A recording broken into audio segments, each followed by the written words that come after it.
Hello, আসসালামু আলাইকুম। সবাই কেমন আছেন? আশা করছি আল্লাহর রহমতে সবাই অনেক ভালো আছেন। আমিও অনেক ভালো আছি। আমার বেবিও ভালো আছে। তো বেবির দুষ্টুমি দিয়েই ব্লগটা শুরু করলাম। দেখেন বিছানার চাদর নিয়ে কী করছে। আর আজকের ব্লগটা শুরু করেছি। তো ব্লগের শুরুতেই বাবু জামা কাপড় পরছে। সাহেব জামা কাপড় পরছে। কোথাও একটা যাওয়ার জন্যই হয়তো সে রেডি হচ্ছে। তো আপনারা গেস করেন তো কোথায়? ও ওর বাবার সাথে বাইরে বেড়াতে যাচ্ছে। কেন? কারণ আজকে ওর বাবা বাসায় আছে। আর ও শুধু বায়না করছে, বাহিরে দেখাচ্ছে ও বাহিরে ঘুরতে যাবে। আর কোটা সংস্করণ আন্দোলনের কারণে ওর বাবা আজকে বাসায়। উনি গাড়ি চালায় তো এর কারণে গাড়ি চালাতে পারছে না, বাসায় আছে।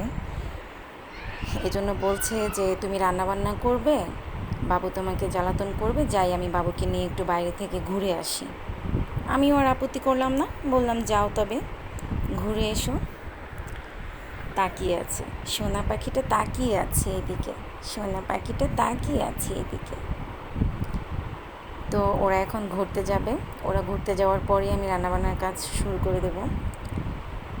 ওর বাবার সাথে ঘুরে আসুক, ততক্ষণে আমি আমার ঘরের কাজগুলো কমপ্লিট করি। এখন ও চাইছে যে মানে ও কোন জুতাটা পরবে ওইটা সিলেক্ট করতে চাচ্ছে, ও যেতে চাচ্ছে। কিন্তু ও গেলে এটা ওটা দেখাবে, তাই ওর বাবাই একজোড়া জুতা নিয়ে আসলো। আর ওর বাবা বাসায় থাকলে সবচেয়ে বেশি যে প্রবলেমটা হয় যে ও কারো কাছে যেতে চায় না, ও কারো কাছে যাবে না, ও শুধুই ওর বাবার কাছে যাবে। আমার কোলেও আসবে না, আমার কাছেও আসবে না, আমি কিছু খেতে দিলেও খাবে না, আমি ডাক দিলেও শুনবে না। ও শুধু ওর বাবা বাবা বাবা, ওর বাবার কাছেই থাকবে। আর ওর বাবার কাছ থেকে যদি একটু এদিকে নিয়ে আসা হয় বা একটু জোর করে কোলে নিলাম বা চিৎকার করে মানে পুরো ঘর উল্টে ফেলবে, কেন কোলে নিলাম, মানে ওর বাবার কাছেই থাকবে। আর সবচেয়ে বড় মজার ব্যাপারটা হচ্ছে কি, ও রাতে ঘুমের ঘোরেও ওর বাবাকে ডাকতে থাকে, বাবা বাবা এভাবে ডাকতে থাকে।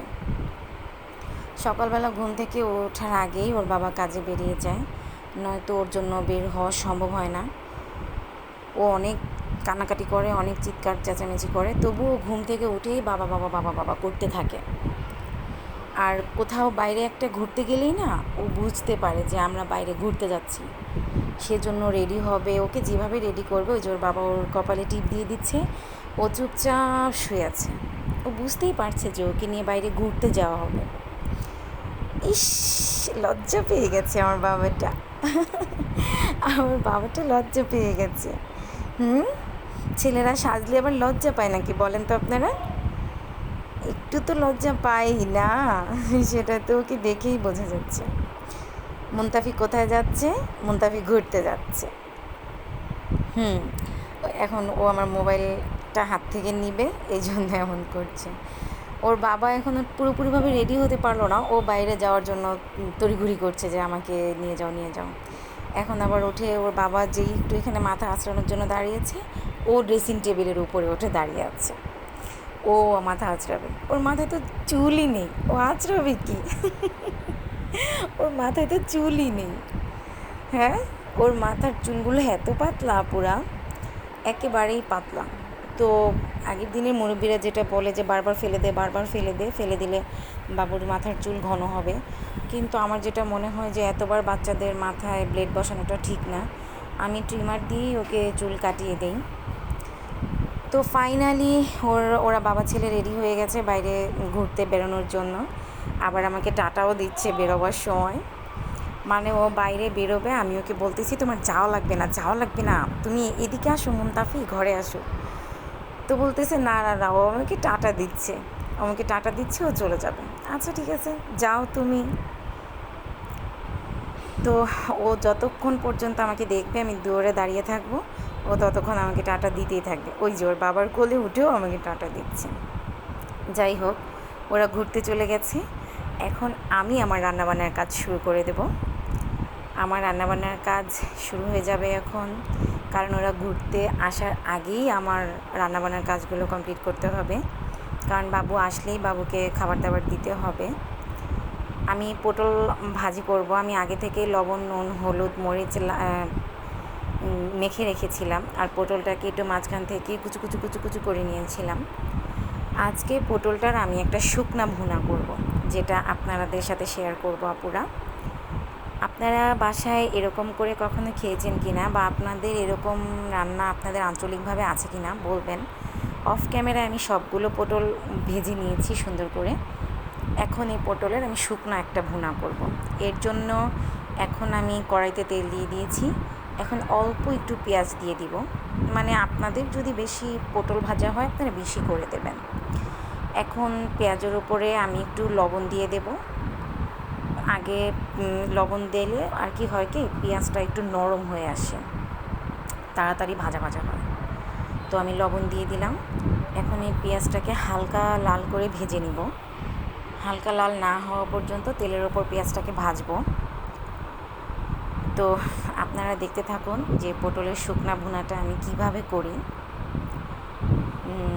আপনারা বাসায় করে খাবেন, খেয়ে আমাকে জানাবেন। আর আমি এই পটলের শুকনা ভুনাটা অনেক ঝাল ঝাল করে করি। আপনারা যদি অত ঝাল খেতে না পারেন তাহলে ঝাল কমিয়ে দেবেন। আমি অনেকগুলো কাঁচামরিচ দিয়েছি, এই কাঁচামরিচে অনেক ঝাল আছে, মাফ করবেন আপুরা। আসলে হয়েছে কি, মানে ক্যামেরাটা হয়ে গেছে, আমার অন করতে মনে নেই। আমি হলুদ, মরিচ, ধনিয়ার গুঁড়া, লবণ সব কিছু অল্প পরিমাণে লবণ দিয়ে আমি একটা মশলা কষিয়ে নিয়েছি। আর এই কষানো মশলাটার উপরে আমি ভাজা পটলগুলো ছেড়ে দিয়েছি।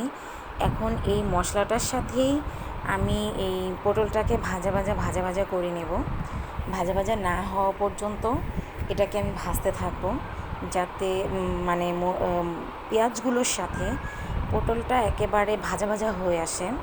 এটা একটু শুকনা শুকনা ভাজা ভাজা হয়ে আসলেই এটা খেতে আরও বেশি ভালো লাগবে। আর এটাতে অত বেশি তেল দিলে ভালো লাগে না, এটা একটু এরকম ড্রাই করে ভাজতে হয়। এখন আমি ধনেপাতা কুচি দেব। ধনেপাতা কুচি দেওয়ার পর এটাকে আরেকটু ভালোভাবে নেড়ে নেব, ধনেপাতাটা একটু নরম হওয়া পর্যন্ত।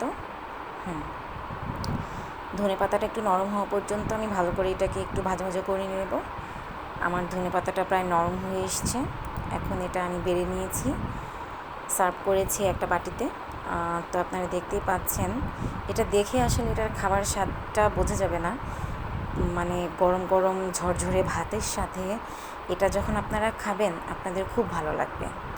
আজকে আমার ঘরে শুধু পটলের রেসিপি হবে, পটলের রেসিপি। আর ওপাশের চুলা আমি ডাল বসিয়ে দিয়েছি। আর এখানে আমি পটল, আলু, সাথে পেঁয়াজ, কাঁচামরিচ ফালি করে নিয়েছি। সবগুলো আমি ভাজিটা বেশিরভাগ এভাবেই করি। আর ঘরে অল্প একটু মিষ্টি কুমড়া ছিল, ওটাও কুচিয়ে দিয়ে দিয়েছি। এগুলো সব আমি ভাজি করে নেব। আজকে ওই পটলের শুকনা ভুনা আর এই পটল ভাজাটা, আর ওপাশে আমি মুগ ডাল চড়িয়ে দিয়েছি, এই মুগ ডাল দিয়েই চলে যাবে। তো সবগুলো সবজি আমি ছেড়ে দিয়েছি তেলের উপর। এখন একটু মাখিয়ে নেব তেলের সাথে। মাখিয়ে নেওয়ার পর আমি ভালোভাবে মাখিয়ে নেব, যাতে সব সবজিগুলোর গায়ে গায়ে তেলটা লেগে যায়। আর আমি তরকারিতে মানে এত বেশি তেল খেতে পছন্দ করি না। আবার একটু গরুর টাংস হলে আমি একটু ভালো তেল খাই। মুরগির মাংস হলে আরও একটু তেল হলে আমার ভালো লাগে, কিন্তু এমনি অন্যান্য কিছুতে আমি এত তেল খাই না। তো আমি লবণ দিয়ে দিলাম। এখন সামান্য একটু হলুদের গুঁড়া দিয়ে দেব, একটু কালার আসার জন্য। আর ভাজিভুজিতে আমার একটু হলুদের গুঁড়া দিলে ভালো লাগে, ওটা খেতেও আমার কাছে ভালো লাগে।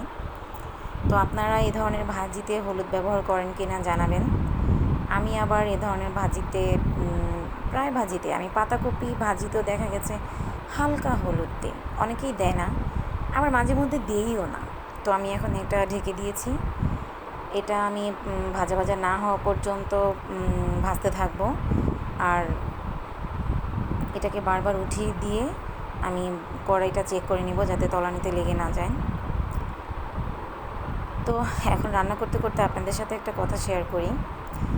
আসলে কি জানেন আপুরা, আমি যদিও রান্না করি, রান্নাঘরে আসলে একটার পর একটা রান্না করতে ইচ্ছা করে, রান্না করতেই থাকি। মানে ইচ্ছে করে এটা রান্না করি, ওটা রান্না করি, এটা ভর্তা করব, ওটা ভর্তা করব, বাট রান্নাঘরে আসতে ইচ্ছা করে না, আসার সময়টা ইচ্ছে করে না যে আমি রান্নাঘরে আসি। আমার ভাজাটা হয়ে গেছে, আমি চুলোটাও নিভিয়ে দিয়েছি। তো আমি চুলোটাও নিভিয়ে দিয়েছি, এখন দেখলাম যে ভাজাটা হয়ে গেছে। এখন এটা আমি এমনিতেই চুলোর উপরে রেখে দেব, একটু গরম আছে আর একটুই হবে। তো আপনারাও জানাবেন যে আপনাদের চুলার পাশে কতক্ষণ থাকতে ভালো লাগে, আর অনেক লং টাইম রান্না করতে ভালো লাগে কি না। তো রান্না করতে করতে অনেক গরম লেগে গেছে, আর শরীরটাও একটু ঘেমে গিয়ে ক্লান্ত লাগছে। তো আমার একটু বানানো টানানো খেতে অনেক ভালো লাগে রোদ টোদের মধ্যে, রোদ উঠলে বেশি ভালো লাগে বানানোটা খেতে। এখন আমি লবণ, নুন, তেঁতুল আর অল্প একটু চিনি দিয়ে এই পেঁপে কুচোনোটা মেখে নেব। তো দেখতে থাকুন আপুরা, এই কুচোনোটা আমি মাখাচ্ছি। আপনারা এরকম মেখে খান কিনা জানাবেন। তো এই মাখাটা হয়ে গেলে আপনাদের সাথে খেয়েও দেখাবো, আপনারাও খেয়ে আমাকে জানাবেন যে এরকম পেঁপে কুচিয়ে আপনারা মেখে খান কিনা, কাঁচা পেঁপে। আমার কাছে এই পেঁপে কুচোনোটা খেতে ভালোই লাগে। তো আপনারা ওইভাবে খান কিনা অপেক্ষায় থাকবে। এটা পেঁপে দিয়ে, তেঁতুল দিয়ে, চিনি দিয়ে, তারপর হচ্ছে লবণ আর মরিচের গুঁড়া দিয়ে চটকেছি।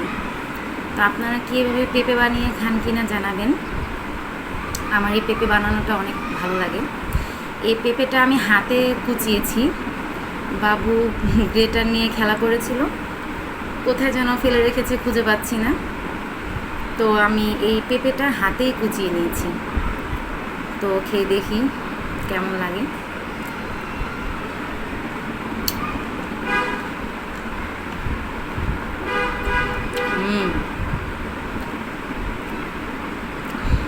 অনেক ভালো লাগতেছে তেঁতুলের টকটা।